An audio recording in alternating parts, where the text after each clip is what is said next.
project and how we plan to integrate the various parts of this project. So, first of all, forest fires, drone them out. This was a phrase I came up with. Sounds marketable. All right. So first of all, I will give you an introduction to what forest fires are and how they happen. So as the name suggests, forest fires are fires which happen in the forest, but not the small ones, but the ones on a massive scale, which involve huge amount of destruction to the flora and fauna in that particular area. So this part is to give an insight and has no bearing on the main topic being discussed. This is just an introduction. So the forest fires can be caused by natural causes like lightning, which sets the trees on fires, and the wind which propagates the fire throughout the forest at an alarming rate. The forest fires can also be caused by carelessly lit man-made fire. Forest fires can even be caused by something as rare as meteorite strikes, like the ones which happened in Tunguska. So whatever be the root cause, the wind is the most dangerous aspect, as it can blow a tiny fire into a terrifyingly big one within a span of seconds, just like blowing a balloon. Well, as for the relevance of the forest fires, the relevance in modern times for countermeasures against forest fire, you know that forest fires are not something to be taken lightly, and the recent events in Australia and the Amazon are a constant reminder. Well, this has called for an efficient detection system for the forest fires, owing to the fact that most of these fires could have been stopped without causing massive damage had they been detected earlier. Well, last year, the total area of the forest which was burnt in the forest fires in Amazon itself was as large as the country of Wales. I'm pretty sure the fire which occurred in Australia did catch the eyes of people all over the world. Although there are only a few of these renowned fires, the occurrence of these fires are more frequent than we can imagine. They happen almost every day in equatorial rainforests all around the world. The inception of the idea, well, an idea of creating the drones for detecting forest fires obviously came from the impact that forest fires are making on the environment in the recent days. Forest fires are a common occurrence given the fact that lightning is the most common cause of forest fires, and lightning is also a fairly natural phenomenon. So forest fires are something which has to be dealt with on a regular basis. Most of the forest fires occur in areas with thunderstorms. That occurs almost in every equatorial rainforest in the world. Well, one might argue that these sort of fires often occur in places away from human settlements, and we need not be concerned. But any environmental activist who hears you might disagree strongly. But I believe the recent events in Australia might have been an eye-opener about how it affects the flora and fauna of particular regions. That is, it can destroy entire ecosystems. You might have seen that firefighter carrying a koala, very cute and sad. Anyway, with the climate change and relevance of forests on mitigating the bad effects of this climate change, and it's still a hot topic. So these forest fires are something which needs to be stopped and prevented from happening as much as we can. As we all know, prevention is better than cure. So instead of waiting for the fires to spread and burn away a huge part of the forest before deploying the required countermeasures, we decided it would be better to nip the problem in the bud and detect the forest fires way before it can reach a large scale and cause massive damage to the forest ecosystem. So in doing so, we would be able to take the required measures to contain the fire into a much smaller area. Thus, we came up with the idea of using drones, which are equipped with cameras, a GPS logger, and a normal IR detector to start, with which we will be able to transmit the coordinates of potential forest fires to the concerned authorities almost instantly. Well, I will give a bit more details about the drone later before my friends delve deeper into the aspects of each details of each aspect associated with the drone. Well, why drones? Well, the first thing that comes to your mind while thinking about forest fire detection is why not use satellites? Well, we can use satellites, but they detect the fire only after considerable damage has been done. So we need a faster way to detect the forest fires. Well, we can think of one such way, that is establishing stationary detection modules throughout the entire forest area. It is very efficient, but it will burn a hole in the pocket of whoever undertakes the project. That is, it's not economically viable. So we stick to a more economically viable option, that is mobile modules, and in this case, UAVs or drones. We pondered quite extensively on the topic, on the type of drone we plan to use and the algorithm for detecting the forest fires. And these details will be presented by my friends working with me on this project. The drone features and suggested improvements. Well, as a base model, we are using a normal quadcopter equipped with a camera, GPS logger, and an IR detector. Obviously, we'll be using computer vision on the images taken by the camera to detect the occurrence of the forest fire, and this is where Power9 comes into play, as it significantly reduces the time for training as well as for testing the various pre-trained CV models and choosing the right one. We also plan to use thermal detector to send an alert if it detects an unusually large continuous area of high temperature in the forest under surveillance. We are also planning to improve on the model by adding certain additional features like vegetation density data of the regions, vegetation density data of the regions, and digital anemometers for wind speed and direction. And this will help us to calculate the possibility of fire spreading to various regions, and will also help us to take the countermeasures in such a way that we can cut off the accessibility of the fire to those regions.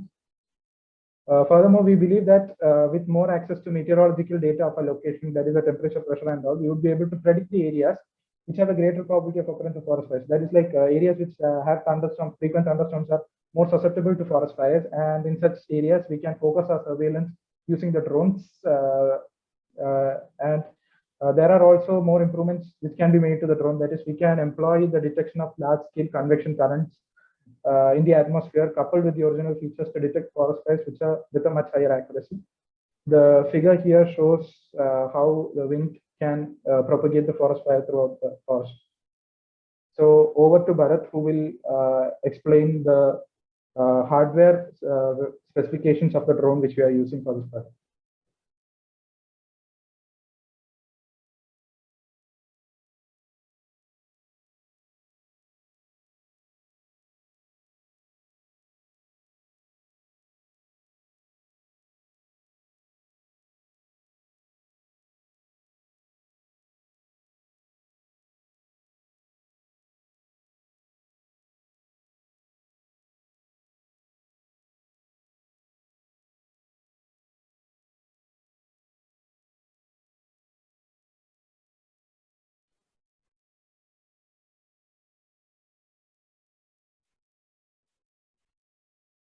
Hi, that was a good explanation about our overall idea, Aditya.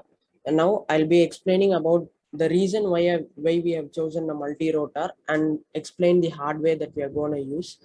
As we see, we know there are a number of drones in today's world. The mainly used ones are these four, which is the multi-rotor, fixed wing, single rotor, and the fixed wing hybrid. The main reasons or the main specifications we need that in this project is that the drone must be easily accessible. The ease of use should also be easy.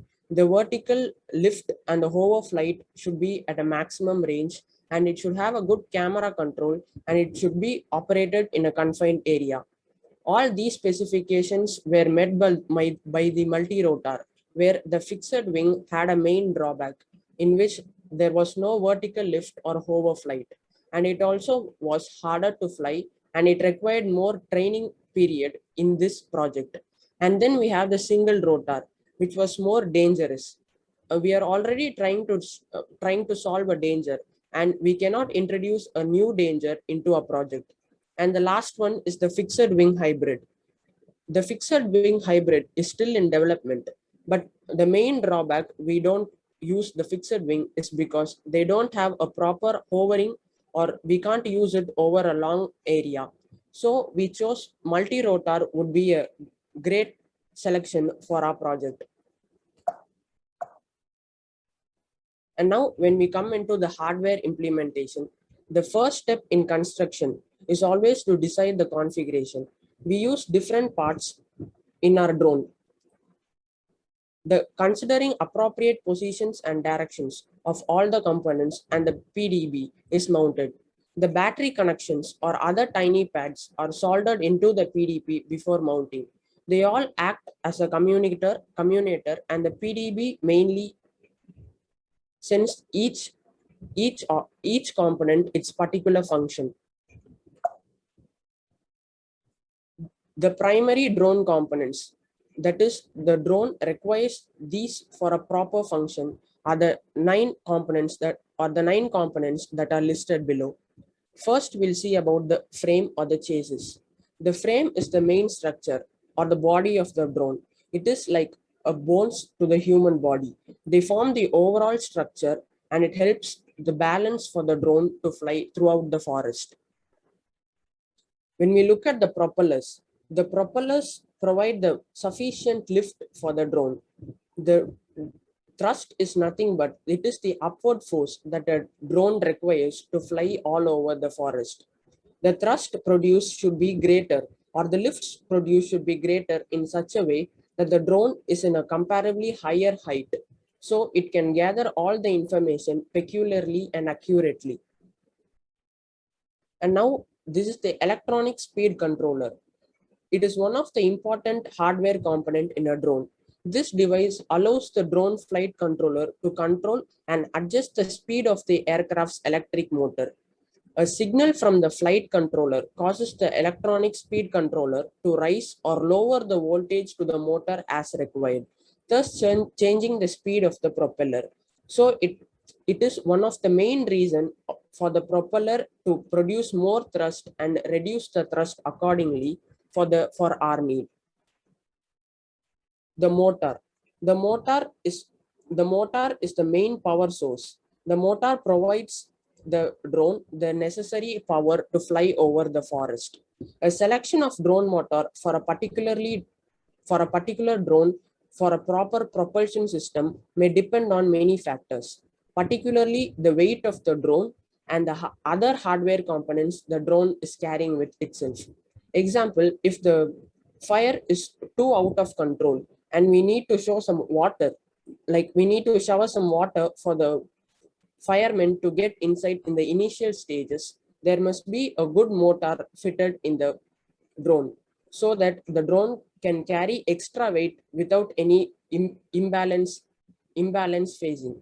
The drone motor needs to be able to generate enough thrust to counteract the weight of the drone and enable it to achieve the required lift. The torque of a UAV motor represents ability to change from one speed to another. Higher torque value motors are required for larger propellers and will draw more current than lower torque motors.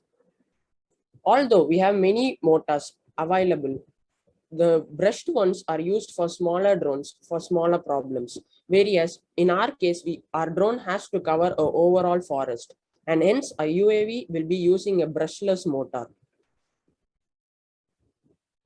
Now is the flight controller.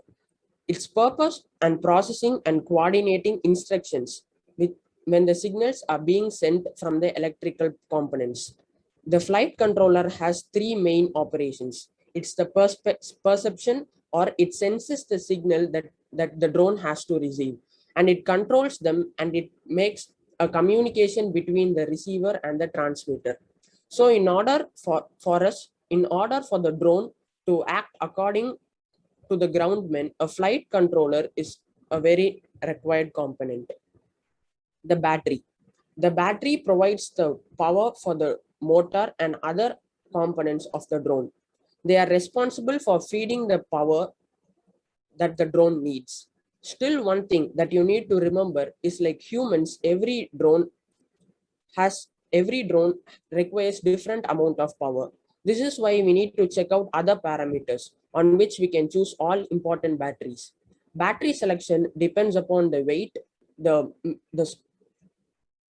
depends upon the weight and the power each component needs in the drone. In our drone, we'll be using 3-cell 11.1 volt lithium polonium battery with 2200 mAh capacity. The power distribution board. The power distribution board essentially distributes the power from the battery to the drone's electronic component. The PDBs also distribute power from other peripherals such as the video transmitters, cameras, and quadcopters flight control itself. The PDB are still preferred by some people, including myself, as they reduce the stress of the flight controls, as usually a better filter from electronic noise.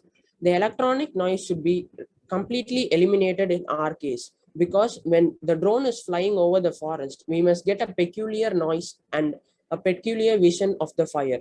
That would be easy for the groundmen to find where the forest fire is very easily. The transmitter and the receiver. The transmitter and receiver acts as a bridge for the groundman and the drone. The communication between ground station and the drone is carried out by the transmitter and the receiver. The flight control receives signals from the transmitter or the remote control through a radio receiver. In our case, that is for the detecting of forest fires, a camera is very important. Firefighters used to see through smoke, find people, and localize hot spots of fires. Law enforcement uses the technology, manage surveillance activities, locate and apprehend suspects, investigate crime scenes, and conduct search and rescue operation. All these problems can be easily solved using a thermal imaging camera. The power line maintenance technicians also locate joints and parts to eliminate potential failures. They are completely insulated, which makes an efficiency of cooling or heating. So they can also resist a temperature for a large extent. The virus security. This is the IR thermal camera and is designed to use particularly for drones. You has a very critical role to play in life death situations like the forest fires. The virus security camera has a 30x optical zoom with a RGB spectrum and excellent temperature sensitivity. So we can accurately know the location of the fire and make sure the firemen easily arrive to the accurate spot. They are also rugged construction. They are also very rugged construction, which makes them very light in weight. Recommended applications include building or perimeter surveillance, searching for missing persons, firefighting operation, and other critical applications.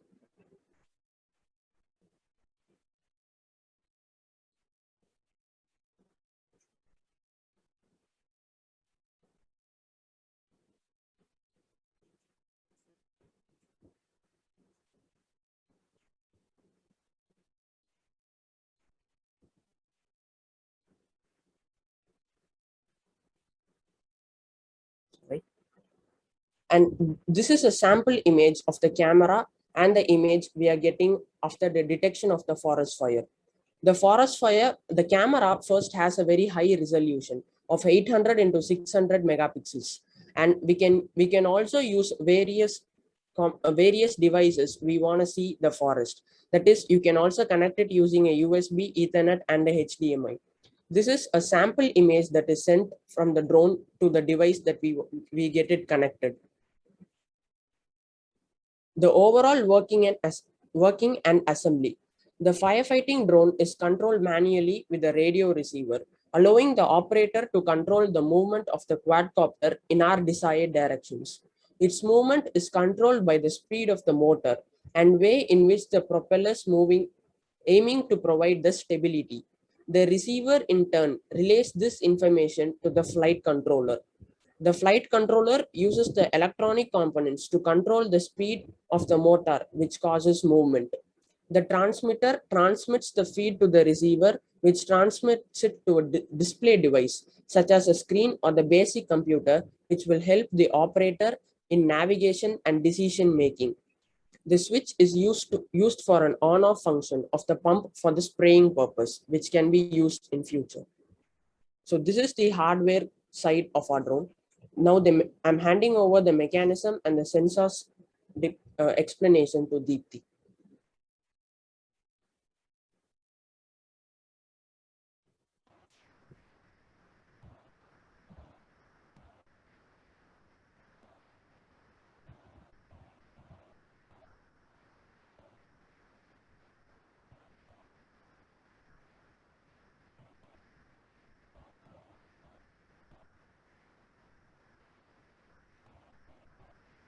Good morning.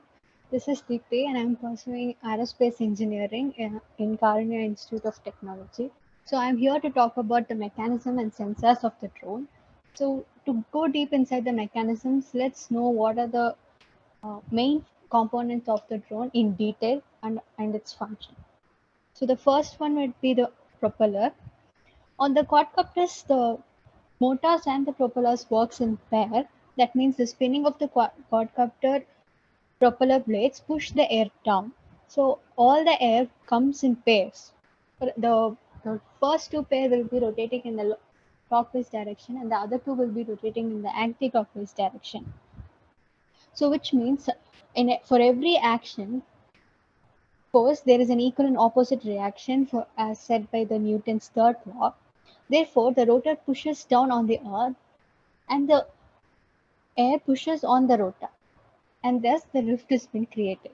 And how actually the propeller is rotating is used by the motor. So the next component will be motors. So motors are the components that actually convert electrical energy into mechanical energy in a linear form or in a rotatory motion. In the most drone motors, this motion is result to an attraction and repulsion of two magnetic fields. That is, one will be a permanent magnet and other one will be the temporary magnet inside the motors. So as Bharat said, we'll be using brushless motors in this. So every brushless motors will be made up of in two parts. One is stator and rotor. The stator is static, which it does not move, and it holds the electromagnetics. And the rotor is rotating component, and it was the one who has the permanent magnets. And the brushless DC motors is a genius invention that has been a game changer in the world, right? To be used in all these drones. And one of these fields is provided by the magnetic field, magnetic permanent magnet, and its other hand generated by taking the advantage of fact that is passing an electric current through and conducting wires that is creating a magnetic field around the wire. So the next important component that we're going to see is electronic speed controllers. Electronic speed controllers are the devices that allow the drone and the flight controllers to control and adjust the speed of the drone. So it's like this. The motor will be connected to the electronic speed controllers, and also it will be connected to the propellers.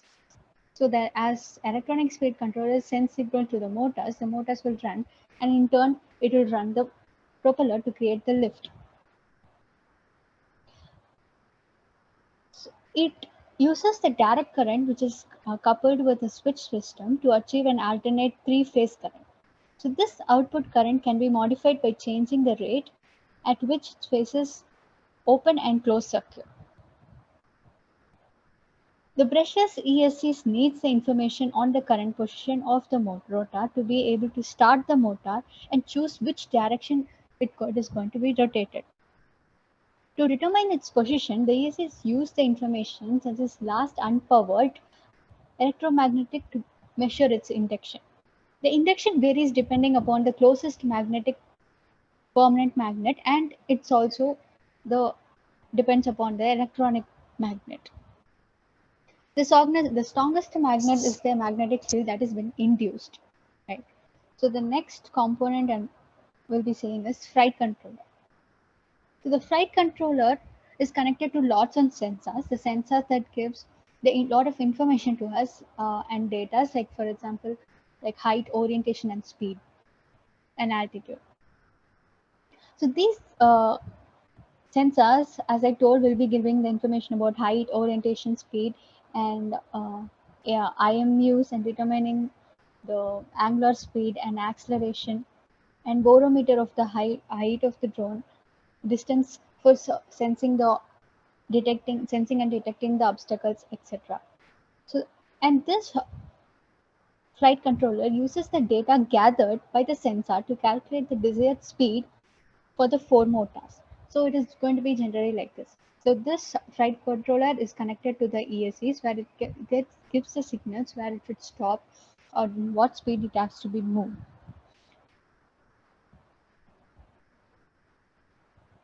The flight controller uses the data by the sensors to calculate the desired speed for each four motors. So this is the connection where the flight controller will be sending the signals to the ESCs, and it will be sending the signals to the motor, and the motor will make the propeller rotate and thus creating a lift. And this RC receiver is from the user, where the desired directions of them for the drone to move. Let's see the working principle. The quadcopter is a device that instance mixture of electronics, mechanical, and mainly on the principle of the aviation. So the quadcopter has the four motors whose speed of the rotation and the direction of the rotation changes according to the user's desire to move the device in a particular direction, takeoff motion, or landing, forward motion, or backward motion, or right motion. The rotation of the motor changes as per the transmitted signal sent from the four-channel transmitter. The signal from the microcontroller goes to the ESCs, which in turn controls the speed of the motor. Okay. The rotation of the motor changes as per the transmitted signal and sent from the four-channel transmitter. The signal from the microtransmitter goes to the ESCs, in which in turn control the speeds of the motor. For example, a track, a set of a drone, and the flight position is measured in a real time during a flight to deviate the track, and the corresponding yaw connection is being performed. The environmental awareness is use of various sensors like optical cameras, solar sound, etc., to detect the obstacles. For example, in case in this forest fire case, it is going to be the trees that is going to be the obstacles, or some birds and etc. Let's see the mechanism of the drone. The UAV has its own flight paths that contains a pre-planned path as a waypoints, sequence of waypoints. So flying along the pre-planned path, the UAV observes the terrain using the sensors and tries to identify the fire automatically. It is clear that the flight plan generally is strictly bounded due to some limitations of the UAV's capabilities, such as duration, range, altitude, sensor resolution, etc. Depending on the size and characteristics of the surveillance region, a various number of UAV can be involved in this mission simultaneously along with their pre-planned paths. Now let's see what are the sensors have been used. All weather suitability sensors. The drone should be functioned in both all the daytime and the nighttime, even in the most difficult weather conditions. And the next one will be self-localization. A common reference terrain model should be used in involved UAV for automatic geolocalization for their practical location. And some other sensors are the navigational autonomy. The sophisticated sensors like GPS is very much needed, and also the IMUs should be used by all environments of UAVs for automatic flying, along with the paths given by the record command center. Of course, the payload. The UAV should carry all the requirement sensors for fire perception purpose. For example, like thermal sensors. Temperature sensors detect a change in the physical parameters such as resistance or output of voltage that corresponds to a temperature change. And this is going to be the whole mission. So it is a fixed wing UAV of an electronic propulsion system and having a flight ceiling about 2000 meter and a cruise speed about 90 km per hour, and takeoff weight is about 5 kg. This type of UAV produces a flight time about 2.5 to 3 hours, and the flight range with an online connection up to 75 km. I'm ending up this section, and I'm handing it to Shashank, who's going to talk about artificial intelligence.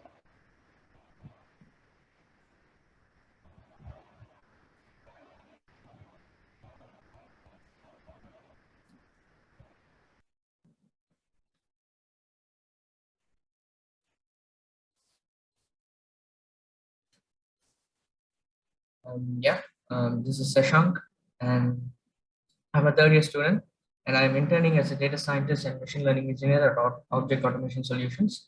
And I'll be talking all about the AI part of this entire project. So let's start off. The data set, first and foremost, in order to train the model, we need a large data set. So we have collected 18,500 training images, which were gathered from various sources. And this data set contains both fire and non-fire images. And under each of those categories, we have over 9,000 images each. And hence, I would call this kind of a balanced data set. And the splittage of data. So the training data, apart from the 18,500, we have 16,000 images approx. And validation data contains 1,800 images, and the test contains 3,000 images. And these 3,000 images, the model will not see these 3,000 images previously, so it will be new for the model. So this is in order to avoid the biasness. Pre-processing. Each image size is different, so it is important to feed the neural network with equal sized images. So obviously, every image shape is different. So we'll set a constant size. For example, here it's 256 by 256, and the 3 denotes the RGB channels, red, green, blue. And for this model, we'll be using RGB images collected from the drone's camera, because using grayscale can cause loss of information, and RGB, a colored image, can give you a lot of better information and more information. So it's worth the extra complexity. And we'll be rescaling the pixel value between 0 and 1. So basically, the overall idea is we will predetermine the path for the drone to follow. It will scout the area around the boundary of the determined path. And let's say, for example, every 20 seconds between a specific time frequency, we'll capture the environment using the camera. So for every 20 seconds, it's going to capture the image and send it to the cloud. And the cloud hosts a deep learning model, and we'll get the predictions. And after the entire scout, we'll basically take the majority vote and finalize the decision whether there's fire or non-fire. And for training the model, I have used IBM Power 9. It is built from the ground up for data-intensive workloads. Power 9 is the only processor with state-of-the-art I/O subsystem technology, and it includes the next generation NVIDIA and NVLink. It has improved core and hardware. The chip is smaller, resulting in an optimization in energy consumption. It is basically 2 times more memory efficient than Power 8, and it has 1.5 times better performance. And the acceleration is remarkable, and the cost of hardware is less, and it has better efficiency. So all of these improvements were made with the prospect of creating a more optimized processor, and these improvements helped a lot for IBM Power 9, and it helped build this model. So firstly, I've used exception model, which is a transfer learning, a pre-trained algorithm. And because recently it caught my eye, and I wanted to try how this model performed well on this data set or not. So exception, what is exception? It is a deep convolution neural network architecture, which involves depth-wise separable convolutions. I'll get to that. It was mainly developed by Google researchers. And in this slide, a depth-wise separable convolution can be understood as an inception module with a maximally large number of towers. So this observation leads them to propose a novel deep convolution neural network architecture inspired by inception. So what does the network look like? The data first goes through the entry flow. So basically it has 3 flows: entry flow, exit flow, entry flow, middle flow, and the exit flow. So the data first goes through the entry flow. Then afterwards it goes to the middle flow, which is repeated 8 times, all the convolutions and all. And finally it exits through the exit flow. Note all that convolution and separable convolution layers are followed by batch normalization. Batch normalization is nothing but we are going to standardize all the inputs for each and every layer. So that's what batch normalization means. And exception architecture has overperformed VGG16, another pre-trained algorithm, very famous algorithm, ResNet, and Inception V3, the most classical classification challenges. So this is what the architecture looks like.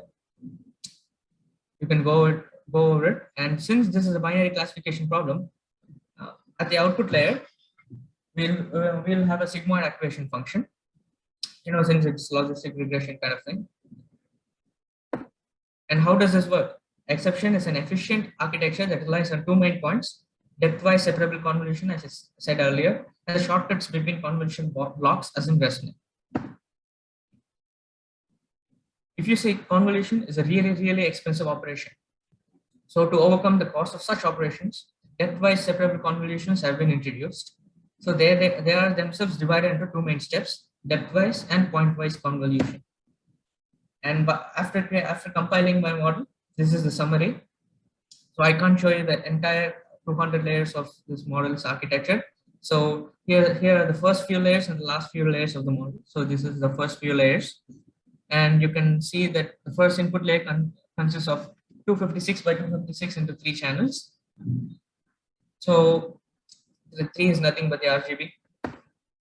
And we have reduced that 256 from 256 to 8 by 8 and 2048. So 2048 is nothing but the number of features it recognized.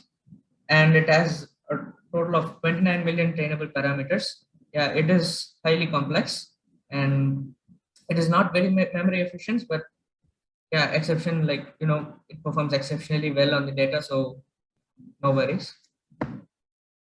After that, after training, we got the results. So this is the accuracy plot on the test set. It is considerably good.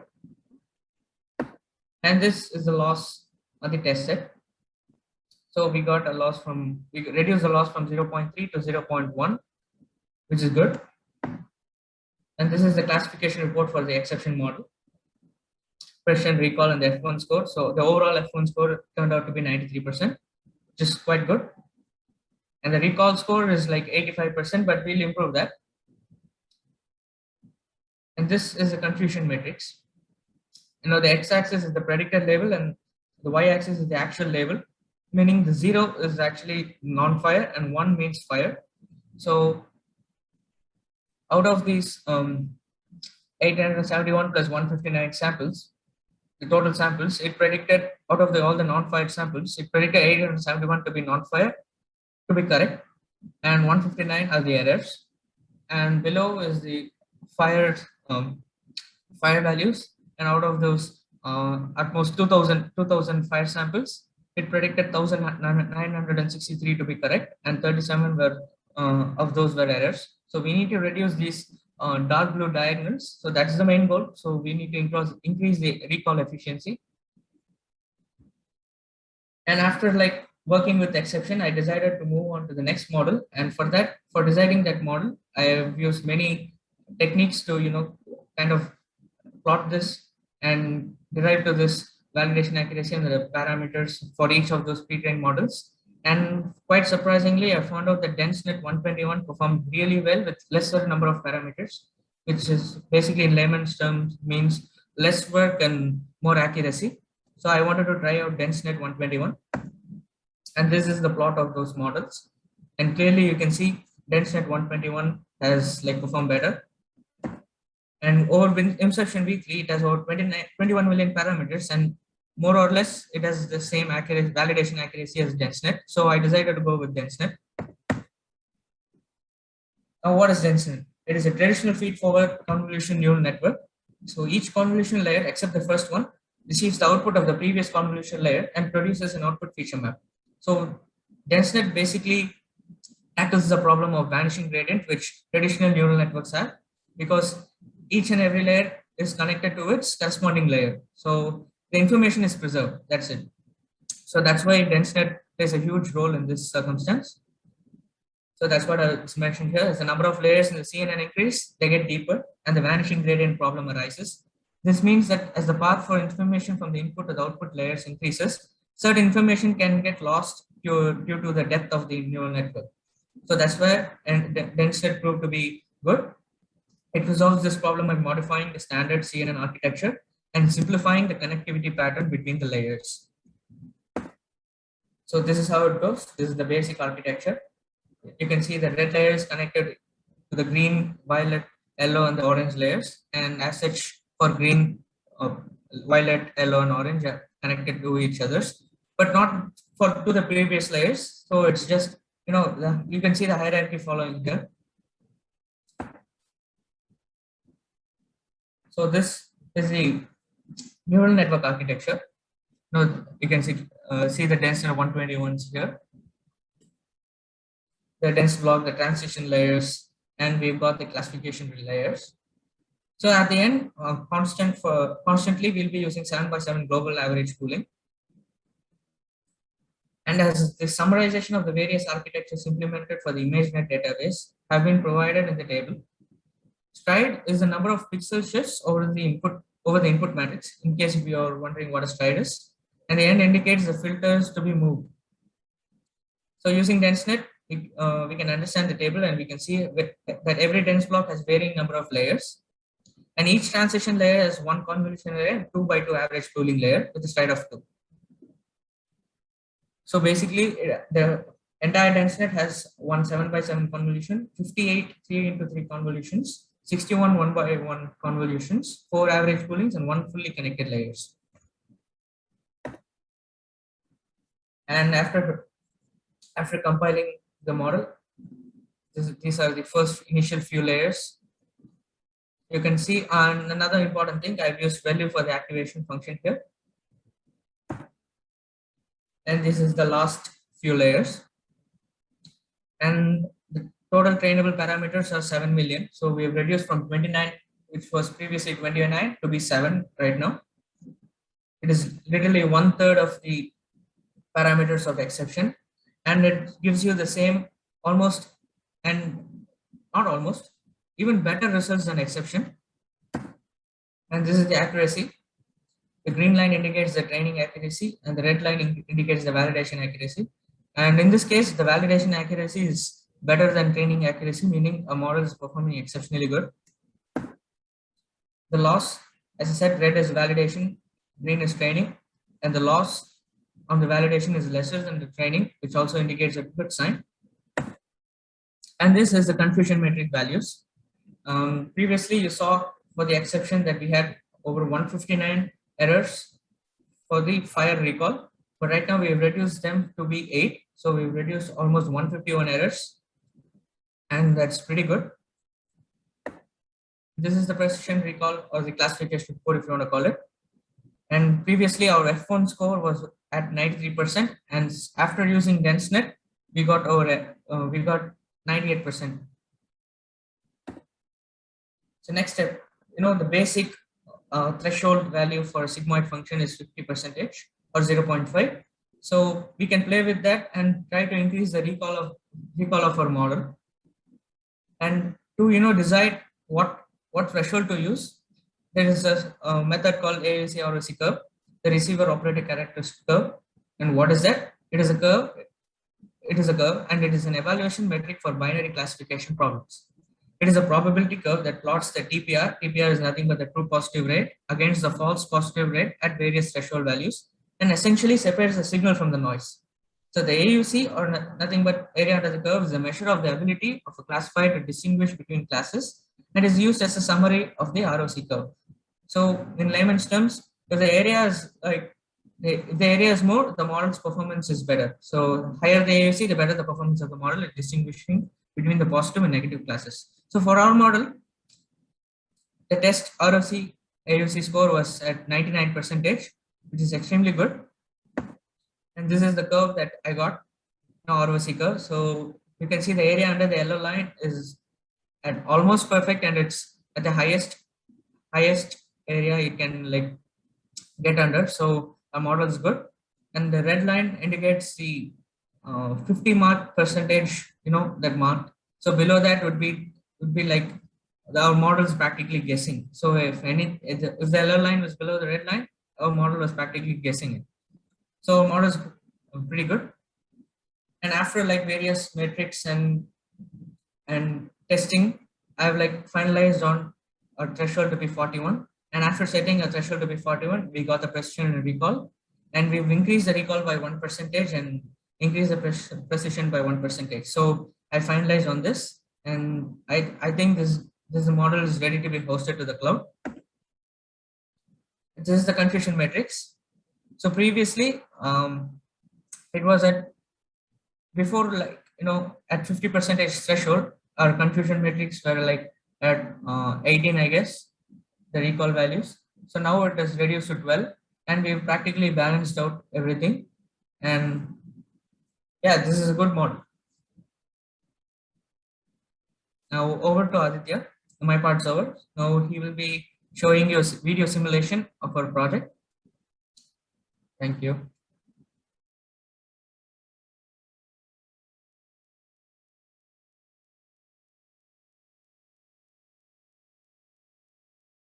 Well, hello again. I think we are running late, so I'll make it fast.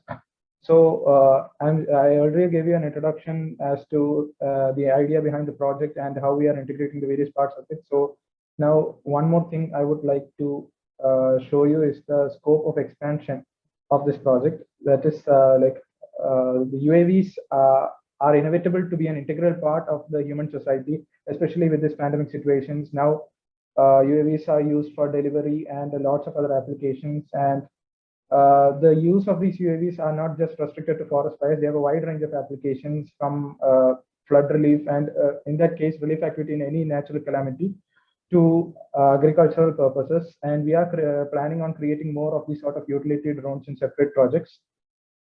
Now I'm going to show you a small animation clip which I created just to give you a better idea as to how we plan a project to work.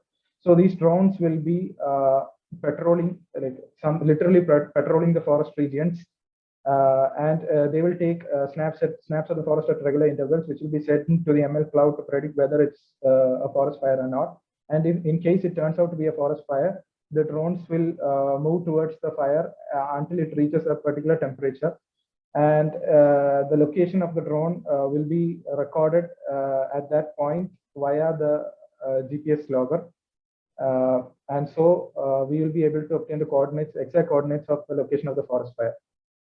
And with this, I'm concluding the presentation. I would like to thank every one of my co-speakers. I would also like to thank everyone who attended this presentation, and hope you found it interesting and interactive as well as informative. So I'm signing off. Have a good day.